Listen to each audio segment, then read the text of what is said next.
Showtime! The Capital G Show starts right now.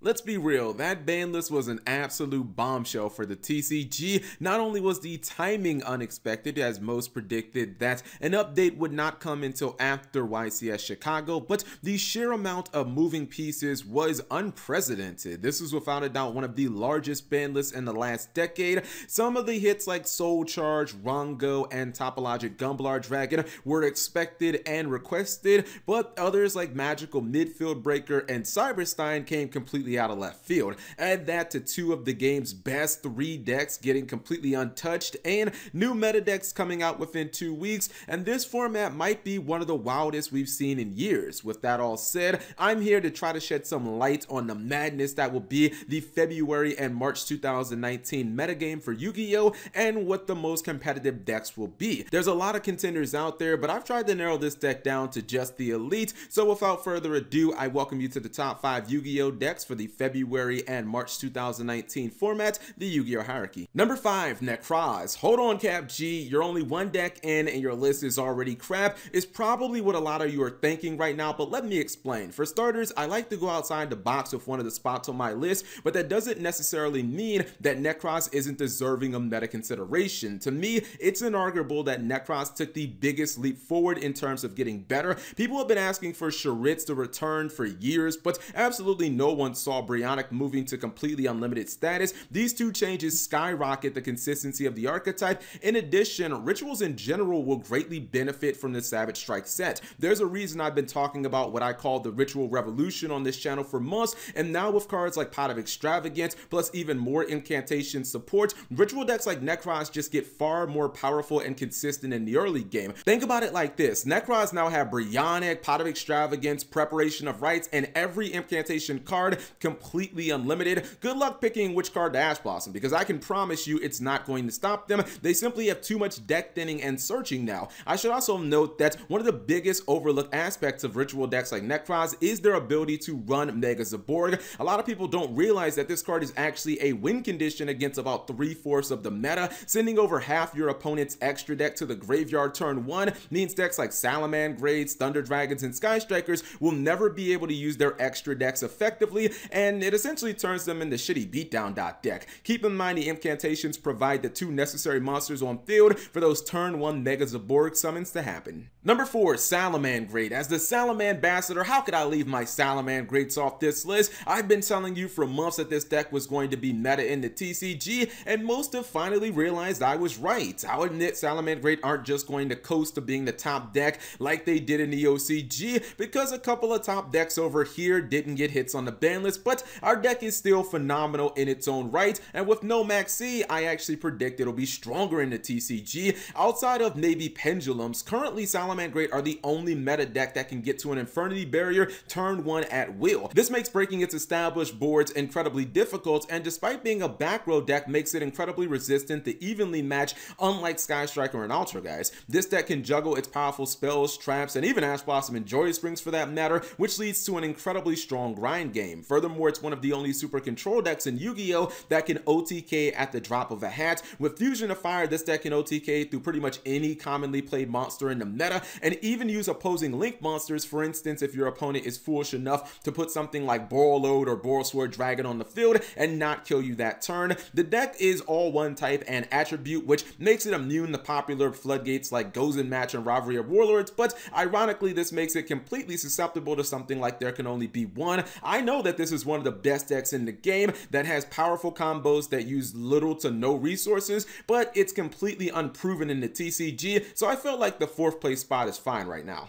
Number 3, Thunder Dragons. This is the deck from the last meta that got hit the most on the ban list, with many indirect hits to cards like Soul Charge, Fairy Tale Snow, and Brilliant Fusion all being moved, and of course the very targeted nerf of Gold Sarcophagus being put to limited status. With that being said, Thunder Dragons adapted better than any deck last format, and as it evolved, I would argue that the best players around the world gravitated to it in particular as their deck of choice. Yes, the ceiling of the deck has been lowered significantly, but the deck didn't actually lose lose any Thunder Dragon cards, and their boss monsters are just as strong as ever. The deck has still powerful indirect support cards like Batteryman Solar and the new Aloof Lapine. This card is from Savage Strike, and it gives the deck the ability to trigger any Thunder Dragon monster in the deck, just like they would do with Gold Sarcophagus. Lapine also floats upon destruction and adds one of their banished monsters to their hand. Best of all, it just happens to be Dark attribute, so Allure of Darkness has perfect synergy with it as well. This deck will drop in power a little bit, but one can only wonder what builds might emerge at Chicago. I'm willing to bet that it will still be very successful.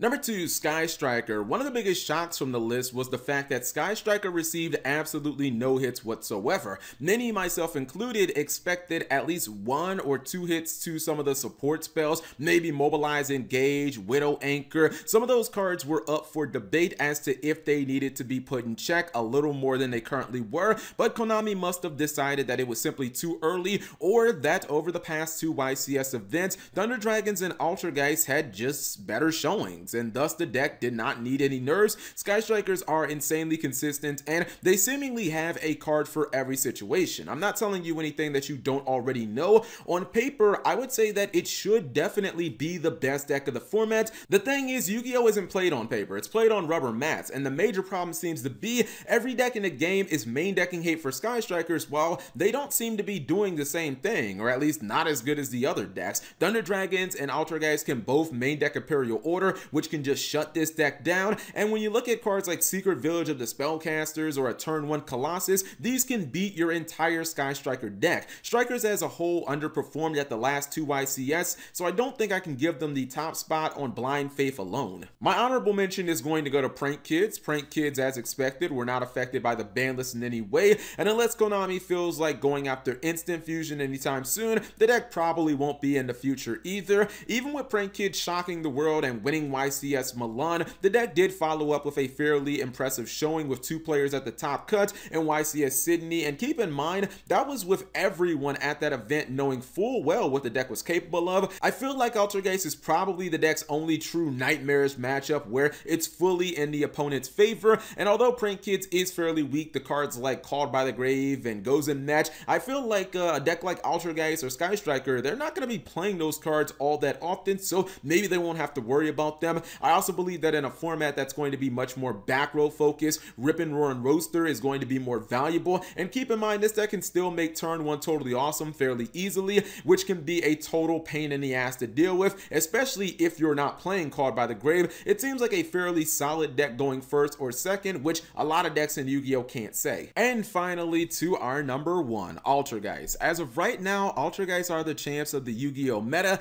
and when the champ escapes a ban list with no hits at all, it's hard to just take away the crown without a legitimate reason. First off, Altergeist seem to be main decking answers for all their common matchups, cards like Secret Village of the Spellcasters for Sky Striker or Robbery of Warlords for Thunder Dragons, and it's already proven to be successful as the deck just won a YCS doing this, but now with the addition of Pot of Extravagance, which actually is a huge upgrade over Pot of Desires. Pot of Desires could banish extra copies of key monsters that you needed later in the game, especially considering that Sequidius is only a 2 of. The deck now has a much better early game with Pot of Extravagance without really sacrificing anything in the later stages of the duel. Altergeist barely use more than 2 monsters from their extra deck in any given duel anyways, and as long as people are unwilling to main deck spell and trap removal in the form of actual spells and traps, the floodgates and the defensive cards that this deck is known for that it will often employ against its opponents are going to be as effective against the meta as always. The Salamangreat matchup can be pretty coin flip. I'd actually say it's favored for Salamangreats, especially because Salamangreats can play defense almost as good as Altergeist, and Altergeist isn't exactly known for being able to break boards, especially through an Infernity Barrier, but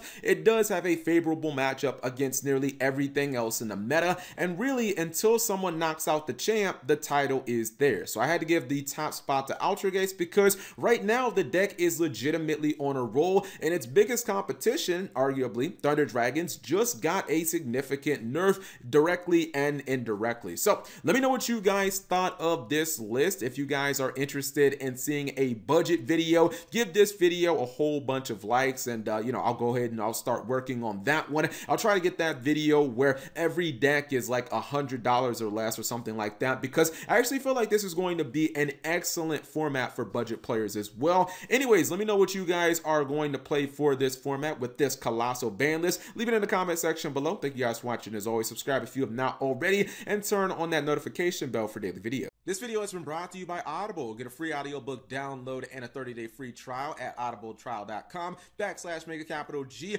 Over 180,000 titles to choose from on your Apple or Android device. Cancel anytime with no obligations. I'm listening to The Amazing Wrestling for My Life by Shawn Michaels. Link in the description.